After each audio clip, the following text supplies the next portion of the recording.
Bonjour à tous et à toutes, bienvenue pour cette nouvelle interview. Aujourd'hui, on est à Varrois. Merci beaucoup de nous recevoir. Est-ce que tu pourrais déjà te présenter? Moi, du coup, c'est Adrien Clément, coach des U15 du TFC depuis c'est la 3e année. Je coach. Tu es joueur aussi ici ou pas? Non, j'ai changé, je suis joueur à Chevigny maintenant. Okay. Ouais. Donc vous êtes en demi-finale de la coupe avec tes U15. Ouais. Comment s'est passé déjà le parcours en coupe? Est-ce qu'il y a eu des matchs peut-être un petit peu plus accrochés que les autres? Le fait d'arriver là, j'en ai jamais trop douté. On avait forcément affronté des petites équipes au début. Enfin, petites équipes, c'est une équipe d'un niveau inférieur qu'on a bien géré. Après, il y a eu deux matchs un peu plus, on va dire un match un peu plus compliqué pour les 8e contre Quetigny. On s'en est sorti au tir au but. Et ensuite, Échelon, voilà, où on en a un peu aussi chié en prenant quand même 3 buts, en mettant 6. Mais et ensuite, Fontaine, gros match. On a bien préparé le match.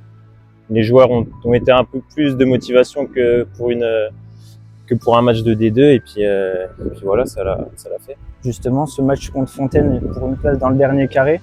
Au niveau du scénario, comment ça s'est passé? Est-ce que vous meniez? Est-ce que vous étiez mené? On est rentré très vite dans le match. On n'est pas forcément habitué à rentrer aussi vite dans nos matchs.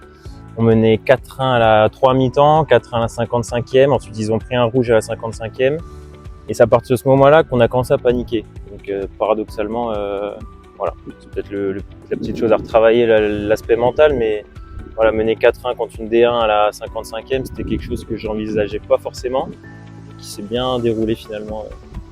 Justement, au prochain tour, une autre D1, Marsanais. Ouais, est-ce que vous connaissez déjà un petit peu l'équipe? Je me suis pas renseigné et je pense que ça sert pas à grand-chose non plus de se renseigner sur l'équipe. On va appréhender le match comme on l'a appréhendé contre Fontaine. Voilà, même tactique, mêmes envies, j'espère, du côté des U15. Et puis voilà. Je vais pas dire on va croiser les doigts, ça sera du 50-50. 80 minutes, il faudra se donner à fond. Justement, vous vous entraînez toujours ici? Combien tu as de joueurs à l'entraînement? Combien de fois vous vous entraînez par semaine avec tes U15? On a 2 entraînements par semaine. On a le lundi ici. Et les mercredis à Ars-sur-Tille-sur-Herbe. Donc on a la chance de cumuler et synthétique et herbe pour mettre un peu de variabilité dans notre surface de jeu, et on a environ 22-24 jours par séance, donc ça reste quand même un bel effectif. Vous avez une équipe 2 en U15. Est-ce que tu vas souvent te renseigner par rapport aux résultats, par rapport aux performances aussi, ou tu as vraiment un groupe qui bouge quasiment pas durant ta saison? Alors on a un groupe, généralement groupe A, qui ne bouge pas, parce qu'il y a quand même, entre des joueurs qui viennent découvrir le foot pour la première fois, des joueurs qui jouent au foot depuis qu'ils ont 5 ans, il y a quand même un assez gros écart de niveau. Après, on fait tout le temps entraînement ensemble. Voilà, quand on doit préparer des matchs, parfois on va séparer les groupes, mais généralement, on reste quand même sur un entraînement collectif pour faire monter ceux qui ont plus de difficultés et puis pour continuer à faire progresser. Ça commence à devenir très sérieux, demi-finale. Ouais. Est-ce que vous abordez les matchs différemment ou pas que le championnat? Est-ce que les joueurs aussi le vivent peut-être d'une autre manière? Je pense que les joueurs, à partir de Fontaine, ils avaient un peu quand même cet esprit de revanche aussi par rapport au fait qu'on avait joué Fontaine en phase aller. On avait perdu là-bas dans des circonstances un peu compliquées. Il y a eu cet esprit de revanche. Je pense qu'il y a eu aussi la prise en considération du fait que ce soit un quart de finale de coupe, des matchs de coupe en U15, il y en a.